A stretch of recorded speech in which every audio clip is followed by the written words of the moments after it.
பாட்டாளி மக்கள் கட்சியின் வழக்கறிஞர் என்ற முறையிலேயும் பாட்டாளி மக்கள் கட்சி மருத்துவர் ஐயா அவர்கள் சட்ட ஆலோசகர் என்ற முறையிலும் நான் தலைமை தேர்தல் ஆணையரை சந்தித்தேன்.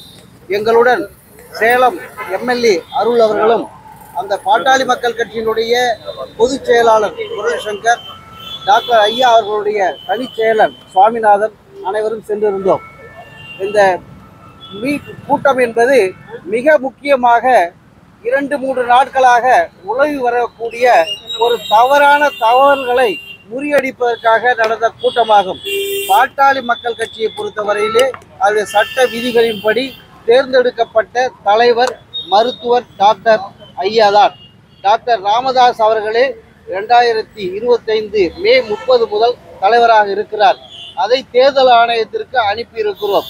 தேர்தல் ஆணையம் அதை அங்கீகரித்திருக்கிறது. அது மறைக்கப்பட்டு அது இல்லை என்பது போல ஒரு பிரமையை உருவாக்கும் வகையிலே, ஒரு மாயை உருவாக்கும் வகையிலே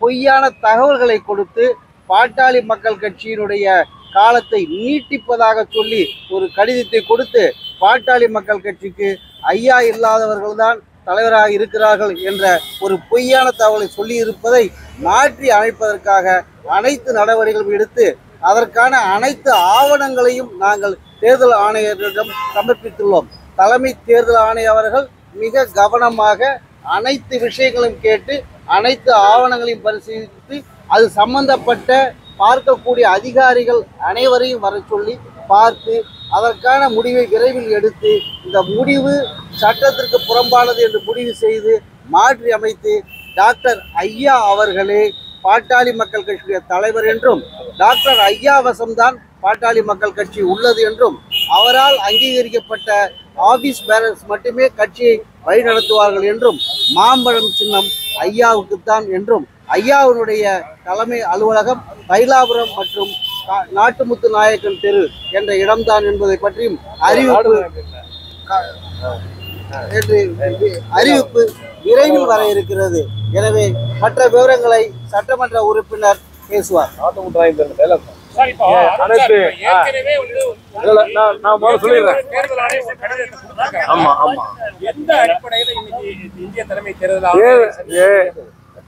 புதுடில்லி தலைநகரத்தில் இருக்கிற அனைத்து செய்தி நண்பர்களுக்கும் அன்பான வணக்கங்கள்.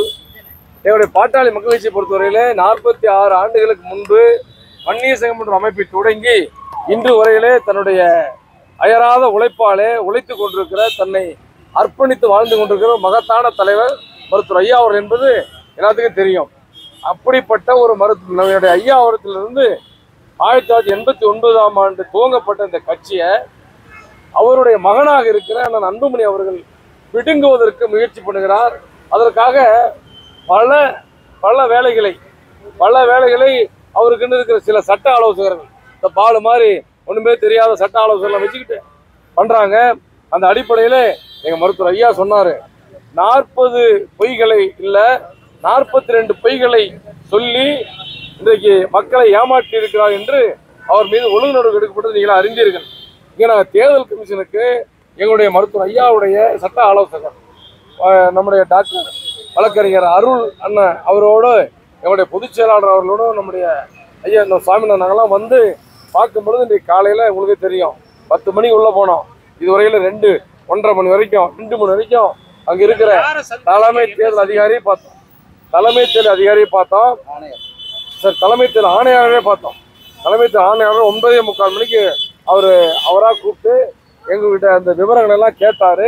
அது குறித்து மிக விரிவாக அவரிடத்துல ஆங்கிலத்திலும் இந்தியிலையும் அவருடைய விலக்கி கூறினோம். இப்போ என்னன்னா முழுக்க தவிர நாங்கள் 12 கடிதங்களை இங்கே கொடுத்துருக்கிறோம். மருத்துவர் ஐயாவுடைய தரப்புல மருத்துவர் ஐயாவுடைய உதவியாளர் சாமிநாதன் அவர்கள் நேரிலே வந்தும் கடிதத்தில் நம்ம அருளண்ணன் மூலமாகவும் 12 கடிதங்களை கொடுத்துருக்கிறோம். இதுவரையில் ஒரு கடிதத்தை கூட எங்களுக்கு அக்னாலஜ்மெண்ட் வரல. அதற்கான எங்களுடைய வருத்தத்தை அங்கே பதிவு செய்தோம். அவங்க அக்னாலஜ்மெண்ட் வந்துருக்குது, அதுக்கான பதில் வரல. அக்னாலஜ்மெண்ட் யூஸ்லான பதில் வரலங்கிற எங்களுடைய வருத்தத்தை அவரிடத்துல பதிவு செய்யும் பொழுது அவங்களும் ரொம்ப ஷாக் ஆனாங்க. எப்படின்னா இது நம்ம தைலாபுரம் தோட்டம் அலுவலகம் தைலாபுரம் தோட்டம் தான் 63 நாட்டுமுத்து நாயக்கன் தெரு இல்லை. அப்படிங்கிற முகவரியை தைலாபுரம்னு மாற்றும் பொழுது எங்களுக்கு தெரிஞ்சது இந்த முகவரியை 10 திலக் தெருக்கு மாத்திட்டாங்கன்னு சொல்லி. அதே மாதிரி நம்முடைய அண்ணன் அன்புமணி அவருடைய பதவி காலம் முடிஞ்சு 2 நாள் கழிச்சு தான் ஐயா தலைவராக பதவி ஏற்றுக்கிறாங்க. அதையும் மறைச்சு 26 வரைக்கும் இருக்குன்னு சொல்லி ஒரு தவறான தகவலை இங்கே கொடுத்திருக்கிறாங்க. அதே மாதிரி பொதுக்குழுவே இல்லை, பதவி போய் 2 மாதம் கழிச்சு தலைவராக மருத்துவர் ஐயா அவர்களும், பொதுச் செயலாளராக தம்பி முரளிசங்கர் அவர்களும், பொருளாளராக மஞ்சூர் அவர்களும் நம்ம நடந்து முடிந்த பொதுக்குழுவிலே தேர்ந்தெடுக்கப்படுகிறார்கள். நிர்வாக குழு, செயற்குழு, பொதுக்குழு தேர்ந்தெடுக்கிறது. அந்த தகவலையும் மறைச்சு அண்ணன் அன்புமணி அவர்களே அங்கே தலைவராக இருப்பதாக, வடிவேல் ராவணே பொதுச் செயலாளராக இருப்பதாக, திலகபாமாவே பொருளாளராக இருப்பதாக ஒரு தவறான ஒரு ஆபீஸ் பேரர் கொண்டு வந்து இங்கே கொடுத்துருக்கிறார்கள். அதையும் தவறு. எப்படின்னா பதவி போய் 2 மாதம் கழிச்சு எப்படி எக்ஸ்டெண்ட் பண்ண முடியும்? அந்த பொதுக்குழுவை கூட்டுவதற்கு அவருக்கு அதிகாரம் இல்லை. இதெல்லாம் நாங்கள் எடுத்து சொல்லும் பொழுது அதிகாரிகள் பேரதிர்ச்சிக்குள்ளானார்கள். இந்த மாதிரியான செய்திகள் எல்லாம் அவங்களுக்கு மறைக்கப்பட்டிருக்கிறது. தேர்தல் ஆணையம் ஏமாற்றப்பட்டிருக்கிறது. தேர்தல் ஆணையத்தை ஏமாற்றி தான் கடிதங்கள் பெற்றிருக்கிறார்கள். இன்னொன்று பொறுத்த வரைக்கும், எங்களை பொறுத்த வரைக்கும் நீதி கிடைக்கும் என்று நம்புகிறோம். நாங்கள் அவரை சொன்னோம், பீகாரில் நடந்த செய்தி மாதிரி பாட்டாளி மக்கள் கட்சியை ஏமாற்றி தமிழ்நாட்டில் சில சதித்திட்டங்கள் நடக்கிறது. நிச்சயமாக தமிழ்நாட்டு மக்கள் விடமாட்டார்கள். என்னன்னா, பாட்டாளி மக்கள் கட்சியை பொறுத்தவரையிலே மருத்துவர் ஐயா அவர்கள் தான் தலைவர். மருத்துவர் ஐயா அவர்கள் பின்னாலே தான் லட்சோப லட்சம் மக்கள் இருக்கிறார்கள். 2.5 கோடி வன்னியருடைய பாதுகாவலர் டாக்டர் ஐயா அவர்கள் மட்டுமே. இதை அவருக்கு சொல்லிடும் பொழுது அவங்க கேட்டுக்கிட்டாங்க. இதனுடைய சட்டபூர்வமான விவரங்களை மிக தெளிவாக அவர்களுக்கு எடுத்துரைத்திருக்கிறோம். அவர்களும் ஏற்று இப்போ உடனடியாக எங்களுக்கு என்ன ஒரு ஆச்சரியம் என்னன்னா, உடனே நாங்கள் தலைமை அந்த அதிகாரிகிட்ட பேசிட்டு இருக்கிறோம். அப்பவே தலைமை தேர்தல் அதிகாரி கூப்பிடுறாரு, தலைமை தேர்தல் ஆணையாளர் கூப்பிடுறாரு. ஆணையாளர் கூப்பிட்டு அந்த 3 அதிகாரிகளையும் உட்கார வச்சு இது குறித்து என்ன ஏதுங்கிறத விரிவா தீர விசாரிச்சுட்டு இருக்கிறார். எங்களுக்கு ரொம்ப நம்பிக்கையை கொடுத்திருக்கிறார். அருள் சார், நீங்க சொன்னீங்க 12 கடிதங்கள் நாங்க இந்திய தலைமை தேர்தல் ஆணையத்திற்கு அனுப்பியிருக்கோம். அதே மாதிரி அன்புமணி தரப்புலையும் பல கடிதங்களை அனுப்பியிருக்கிறாங்க இல்லையா? 2 பார்ட்டியுடைய கடிதங்களையும் பரிசீலித்து தான் இந்த முடிவை எடுத்து அன்புமணிக்கு வந்து ஒரு கடிதத்தை அனுப்பியிருக்கிறாங்க. நீங்க இப்ப என்ன சொல்றீங்க? நாங்க போட்ட கடிதத்தை அவங்க இல்ல அதுதான் எங்க கடிதத்தை தேர்தல் ஆணையம் ஒருதலை பட்சமாக செயல்படுகிறது. இந்த கடிதம் வந்து இது வந்து எங்க கடிதம் பரிசீலிக்கப்படவில்லை என்பது நம்ம வருத்தம் தான். ஒருதலை பட்சமாக தான் அந்த கடிதம் அனுப்பப்பட்டிருக்கிறது. அதையும் நாங்கள் எங்கிட்ட சொன்னோம். தேர்தல் ஆணையம் பொதுவானதா ஒருதலை பட்சமானதா, நீங்க சரியான எங்களுக்கு நீதி கிடைக்கலன்னா மிகப்பெரிய போராட்டத்தை நாங்கள் செய்ய வேண்டும் என்று அவர்கிட்ட சொல்லியிருக்கோம். கடிதங்களை எல்லாம் பரிசீலிக்காத தேர்தல் ஆணையம் ஆமா, இன்னைக்கு நீங்க இந்திய தலைமை தேர்தல் ஆணையர் சந்திப்பிற்கு பிறகு நாங்க எல்லாத்தையும் பரிசீலித்து முடிவு பண்றோம்னு சொல்றாங்க. அதை எப்படி நீங்க ஏத்துக்கிறீங்க? அது ஏத்துக்கிறேன்னா வேற வழியில் ஏத்தான ஆகணும். இப்ப இன்றைக்கு அவங்க வந்து எங்களுடைய கடிதங்களை இதுவரைக்கும் ஏத்துக்கல. சில அதிகாரிகள் சொல்ல அப்படியா இவ்வளவு கடிதம் வந்திருக்கான்னு சொல்லிட்டு ஒண்ணுமே தெரியாம நாங்க அதிகாரி பேர சொல்ல விரும்பல. தேர்தல் ஆணையம் நீங்க அனுப்புற கடிதங்கள் மறைக்கப்பட்டிருக்கு. அதுல எந்த மாற்றமும் இல்லை. எங்களை மருத்துவர் ஐயா அவர்கள் தரப்பை ஏமாற்றுவதற்காக மிகப்பெரிய சதித்திட்டம் தீட்டப்படுகிறது. அந்த சதித்திட்டம் யார் தீட்டினது? அது யாரு? இந்திய தலைமை தேர்தல் ஆணையத்துக்கிட்ட அன்புமணி தரப்பு சொல்லி இந்த கடிதத்தை வாங்கியிருக்கிறாங்க. அதாங்க, அவர் வந்து பதவியிலேயே இல்லை. 2 மாதத்துக்கு முன்பே பதவி போயிடுச்சு. அந்த பதவி போனதை மாற்றி நாங்க அனுப்பியிருக்கிற கடிதம் மறைக்கப்பட்டிருக்கு. பொதுக்குழு செயற்குழு தேர்ந்தெடுக்கிற கடிதத்தை மறைக்கப்பட்டிருக்கிறது. இன்னொன்று 15 நாள் நோட்டீஸில் நாங்கள் பொதுக்குழு கூட்டுறோம். அவங்க ஒரு 4 நாளில் ஒரு கடிதத்தை கொடுத்து ஒரு கூட்டத்தை மட்டும் கூட்டுறாங்க. அது கூட்டம் தானே தவிர பொதுக்குழு கிடையாது. எப்படிங்க ஆஃபீஸ் பேரோ இல்லை, இல்லாதவங்க எப்படி பொதுக்குழு கூட்ட முடியும்? இது எல்லாம் தலைவரே இல்லாதவர் விதியின்படி, எங்க கட்சியோட விதியின்படி தலைவரே இல்லாதவர், அதுவும் நிறுவனர் தான் உச்சகட்ட அதிகாரம் படைத்தவர். நிறுவனரே இல்லாம விதியின்படி அதிகாரம் இல்லாத தலைவர் அந்த பொதுக்குழுவை கூட்டினார் என்பதுதான். அன்புமணியினுடைய பதவி காலம் 25ஆம் தேதி 28ஆம் தேதி 4ஆம் மாசம் முடிஞ்சிருச்சுன்னு 5ஆம் மாசம் முடிஞ்சுன்னு சொல்றீங்க. ஏன் அதுக்கு அவர் பதவி காலம் முடிகிறதுக்கு முன்னாடி ஏன் பொதுக்குழு செயற்குழு கூட்டி அவர் மீண்டும் ஒரு தலைவரா தேர்ந்தெடுக்கல? இல்ல அவரை ஏன் மீண்டும் தலைவராக அதான் சார் தொடர்பாக தேர்தல் ஆணையத்துக்கிட்ட பதவி காலம் முடிவடைந்ததுன்னு நீங்க ஏற்கனவே இந்திய தலைமை தேர்தல் ஆணையத்தை கடிதம் கொடுத்துருக்கீங்களா? ஆமா சார், நாங்கள் 30ஆம் தேதி நடந்து எங்களுடைய நிர்வாக குழு நடக்கிறது. அந்த நிர்வாக குழுவில் நான் இந்த மாதிரி தலைவர் பதவி காலியா இருக்குது, அன்புமணி அவர்கள் கட்சியினுடைய விரோத நடவடிக்கையில் ஈடுபடுகிறார் சொல்லி நிர்வாக குழு விவாதிக்கும் பொழுது அங்க நிர்வாக குழு உறுப்பினர் எல்லாம் ஒட்டுமித்த கருத்தோடு சொன்னாங்க, ஐயா நீங்க தான் பதவி ஏற்றுக்கணும், நீங்க நிர்வாகம் பண்ற வரைக்கும் வெற்றியை மட்டும் பெற்றிருந்தோம், அந்த தலைமை மாறும் பொழுதுதான் அது அடுத்தவங்க தலையீடு வரும் பொழுதுதான் நம்மளோட வெற்றி வாய்ப்பு இழக்கிறோம், நீங்களே தலைவர் பதவி ஏற்றுக்குன்னு நிர்வாக குழு உறுப்பினர்கள் சொல்றாங்க. அதன் அடிப்படையில் தான் அவர் ஏற்றுக்கிறாரு. அதை தொடர்ந்து நிர்வாக குழு உறுப்பினர்கள் சொன்னதை நம்ம ஓமந்தூரில் நடந்த செயற்குழு 30ஆம் தேதி நடந்த செயற்குழு அங்கீகரிக்குது. அந்த அங்கீகரித்த பின்னாடி ஆகஸ்ட் மாதம் நடக்கிற பொதுக்குழு அதை மீண்டும் அங்கீகரிக்கும். இது எல்லா கடிதத்தையுமே தேர்தல் கமிஷனுக்கு அனுப்பிச்சிருக்கிறோம். அவருடைய பதவி காலம் முடியறதுக்கு முன்னாடியே நீங்க பொதுக்குழு செயற்குழுவை கூட்டி பதவி காலம் அதை முடியறதுக்கு முன்னாடி ஏன் பாட்டாளி மக்கள் கட்சி காலம் தாழ்த்தி கிடையாது? அப்படி இல்லைங்க, அது வரைக்கிலே அவர் பதவியில் இருக்கிறார். பதவியில் இருக்கும் பொழுது அவர் மேல நடவடிக்கை எடுக்கணும்னு ஒரு நோக்கம் யாருக்கும் வரல. ஐயா பொதுக்குழுவை கூட்டும் பொழுதுதான் மைக்கு தூக்கி அடிக்கிறாரு. அப்பதான் ஐயா சொல்றாரு, எப்ப இந்த கட்சி நிறுவனம் எனக்கு முன்னாடியே மைக்கு தூக்கி அடிச்சா இவரால தமிழ்நாடுல மக்களுக்கு நல்லது செய்ய முடியாதுன்னு சொல்லிதான் அந்த முடிவு எடுக்கிறார் ஐயா. அதற்கு ஒட்டு கேட்கும் கருவி வைக்கிறாரு. இந்த மாதிரி பல செய்திகளை உங்களுக்கு தெரியும், ஐயாவும் நிறைய குற்றச்சாட்டுகளை சொல்லியிருக்கிறார். அதை நான் மீண்டும் இங்கே உங்ககிட்ட சொல்ல விரும்பல. தேர்தல் ஆணையம் ஏமாற்றப்பட்டிருக்கிறது, ஏமாற மாட்டாங்கன்னு நம்புறோம். இல்லைன்னா பீகார்ல நடந்த மாதிரி தமிழ்நாட்டிலையும் இவங்க செய்யறதுக்கு துணை போவாங்கிறத மக்கள் மன்றத்தில் நாங்கள் எடுத்து வைப்போம். முகவரி மாற்றம் ஏற்கனவே அன்புமணி ராமதாஸ் 2022 தேர்ந்தெடுக்கப்பட்ட தேர்தல் ஆணையத்துக்கு ஒரு கடிதம் 2013 ஜிகே கடிதம் கொடுக்கலைங்க, அது தவறான செய்தி. எப்படின்னா பொங்குதமிழ் அறக்கட்டளைன்னு சொல்லிட்டு எங்களுடைய மருத்துவர் ஐயா அவர்கள் துவக்கிய 32 அமைப்புகள், அந்த அமைப்புகள்ல ஒன்று பொங்குதமிழ் அறக்கட்டளைங்கிறது எங்களுடைய நாட்டுமுத்து நாய்க்கின்ற சில பணிகள் நடக்கும் பொழுது அங்க ஐயா இருப்பார். அந்த அடிப்படையில தான் தவிர பொங்குதமிழ் அறக்கட்டளை தவிர கட்சியினுடைய அலுவலகத்தை பொங்குதமிழ் அறக்கட்டளை என்னையும் மாற்றல. 63 நாட்டுமுத்து நாய்க்கின் தெரு தேனாம்பேட்டை தான் பாட்டாளி மக்கள் கட்சி துவங்கிய காலம் தொட்டு நேற்று வரையில இருந்தது. இப்பதான் ஒரு 2 மாதத்துக்கு முன்னாடி மருத்துவர் ஐயா அவர்கள் தேலாபுரம் தோட்டத்துக்கு அதை மாத்திரம்னு சொல்லி தேர்தல் ஆணையத்துக்கு கடிதம் கொடுத்துருவோம். அங்கீகரிக்கப்பட்டிருச்சா சார்? அந்த தலைமை அலுவலகம் மாற்ற வேண்டும் என்று தலைமை அலுவலகத்தை மாற்றதெல்லாம் பைலாவில் போகணும்னு அவசியம் இல்லைங்க. ஆனா பைலாபடி இருக்கு சார், அதுல 21வது இதில் படி இருக்குது இல்ல? சென்னையில் தலைமை அலுவலகம் இருக்கு. அந்த அதான் 63 நாட்டுமுத்து நாய்க்கின் தான். ஆமா, ஆனா இப்போ தைலாபுரம் மாத்திரம் ஆமா சட்டமன்ற அவங்க உறுப்பினர் கார்டுல அதோட பேர் வந்திருக்கு. 63 நாட்டுமுத்து நாய்க்கின் தான் எங்க பதிவு செய்யப்பட்ட அலுவலகம். அதை அது ஒரு மாதிரி சின்ன சந்துங்கிறதுனால இன்னொன்னு நான் கேட்கறேன், தமிழ்நாட்டு மக்கள் இதெல்லாம் பார்த்துட்டு இருக்க மக்கள்கிட்ட கேட்கறேன், பாட்டாளி முயற்சியுடைய அலுவலகம் தலைமை அலுவலகம் எதுன்னு சொல்லுவாங்க? திண்டிவனா தேலாபுரம் சொல்லுவாங்க. இது குழந்தை கடை கூட தெரியும்.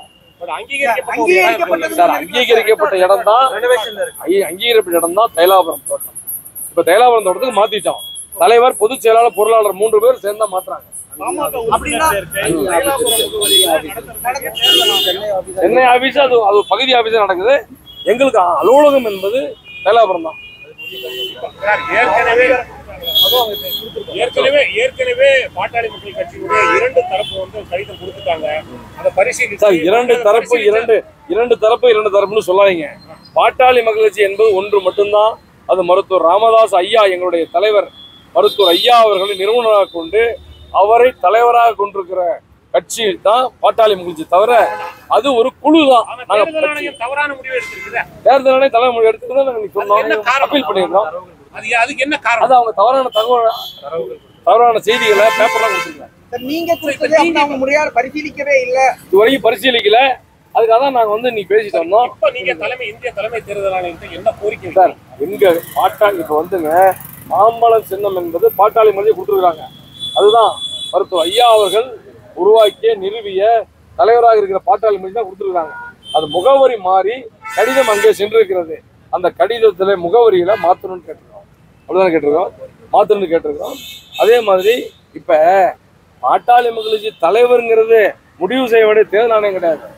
தேர்தல் ஆணையம் யார் தலைவர் முடிவு அது தெளிவா சொல்லிருக்கு. அன்புமணியை தலைவராக சொல்லல, பாட்டாளி மக்கள் கட்சியினுடைய தலைவர் தான் போட்டிருக்கு. அது எங்க ஐயா தான். தமிழ்நாட்டு மக்கள், பாட்டாளி மக்கள் கட்சியினுடைய தொண்டர்கள், வன்னிய மக்கள் எல்லாருமே ஓட்டு போறவங்க, பாட்டாளி மக்கள் கட்சி ஓட்டு போறவங்க அத்தனை பேரும் தலைவராக மருத்துவர் ஐயாவை தான் ஏற்றுக்கிறாங்க. அன்புமணிக்கு அனுப்பப்பட்ட அந்த கடிதத்தினுடைய நகல் வந்து டாக்டர் ராமதாஸுக்கு வந்திருக்கா? அந்த நகல் வந்திருக்கா சார்? அலுவலகம் தான் சார் தப்பா போயிருக்குங்க. அந்த நகலே வந்து அது இப்போ வந்து புதுசு இல்லை, அது பழசு. இவங்க செட்டப் பண்ணி பட்டாசு வெடிக்கும். தமிழ்நாட்டில் செட்டப் பண்ணி அங்கே ஒரு 10 இடத்துல பட்டாசு வெடிச்சு, அதாவது தேர்தல் ஆணையத்தை எப்படி ஏமாத்துனாங்களோ அது மாதிரி பாட்டாளி மக்கள் கட்சிக்காரங்க ஏமாத்த முயற்சி பண்ணாங்க. தேர்தல் ஆணைய தலைமை தேர்தல் ஆணையர் என்ன சொல்றாரு சார்? உங்க கோரிக்கைகள்லாம் தலைமை ஆணையர் பரிசீலனை என்ன? ரெண்டு பேருமே அழைத்து பேசுறேன்றாரா? பரிசீலனை 2 பேர்த்தையும் அழைச்சு பேசுறதுக்கு அவர் என்ன பஞ்சம் கேட்கிறார்? அதெல்லாம் இல்ல. அவர் எங்க பக்கம் இருக்கிற நியாயத்தை கேட்டிருக்கிறோம், வழங்குவதாக சொல்லியிருக்கிறோம். அந்த 9ஆம் தேதி வந்த கடிதம் வந்துட்டு புனையப்பட்ட கடிதம் சொல்ல, ஏமாற்றி பெறப்பட்ட கடிதம். தேர்தல் ஆணையத்தை ஏமாற்றி பெறப்பட்ட கடிதம். அந்த அளவுக்கு தேர்தல் ஆணையம் வீக்கா இருக்கா? ஒரு விஷயத்தையும் முறையாக ஆராயாம தெரியுது. தேர்தல் ஆணையம் முறையாக ஆராயாமல் தெரியுது. ரெண்டு தரப்பு மனு கொடுக்குறீங்க, அவங்க ஒரு தரப்புக்கு சாதகமாக ஒரு முடிவை எடுக்கிறாங்க. அப்ப யாரு அந்த தரப்பிற்கு சாதகமாக அல்லது அவங்களுக்கு உறுதுணையாக இருந்து இது போன்ற ஒரு கடிதத்தை அதுல இன்னொன்னு பொலிசியா சொன்ன மாதிரி அதுல இங்க ஒரு ட்விஸ்ட் சொன்னாங்க. டாக்டர் ராமதாஸ் அப்படின்னாங்க. ஆமாங்க அப்படின்னா டாக்டர் ராமதாஸ் அப்படின்னா உங்களுக்கே தெரியும், டெல்லியில அண்ணா அன்புமணி என்ன சொல்லுவாங்க? டாக்டர் ராமதாஸ் தான் சொல்றாங்க. அந்த அடிப்படையில பெயர், அதுக்காக தான் ஐயா வந்து என்ன சொன்னாரு, ஏம்பா அன்புமணின்னு மட்டும் போட்டுக்கப்பா, என்னோட பேரை பயன்படுத்தி சொன்னாரு. ஐயாவுடைய பேரை பயன்படுத்தி தான் இது 2 பேரும் ஒண்ணுங்கிற மாதிரி அது ஒரு மாதிரி ஜிக்ஜாக் பண்ணாதான் அவரு இன்னும் சில வார்த்தைகள் சொல்ல விரும்பல. தில்லாலங்கடி வேலை. அன்புமணியை பொறுத்தவரையில அவரு தேசிய ஜனநாயக கூட்டணி கூட வந்து தேர்தலை சந்திக்கணும் அப்படின்றது வெளிப்படையாகவே அவர் பல இடங்கள்ல வந்து சொல்லியிருக்கிறார். ஒருவேளை அந்த கூட்டணியில அவர் சேருவதற்காக பாரதிய ஜனதா கட்சி உறுதுணையாக இருந்து இது போன்ற நடவடிக்கை, தேர்தல் கூட்டணியை பொறுத்தவரையிலே முடிவு செய்ய வேண்டிய தலைவர் எங்களுடைய மருத்துவர் ஐயா அவர்கள். இன்னைக்கே நான் சொல்றேன், தேசிய ஜனநாயக கூட்டணிக்கு சொல்றது என்னன்னா, மருத்துவர் ஐயா அவர்களை எந்த கூட்டணியில யாரு சேர்த்துறாங்களோ மருத்துவர் ஐயா இருக்கிற கூட்டணி தான் வெற்றி பெறும். ஏமாந்து ஆசை வார்த்தையை மோச வார்த்தையை காட்டி யாரும் ஏமாந்து போயிருப்பாங்க.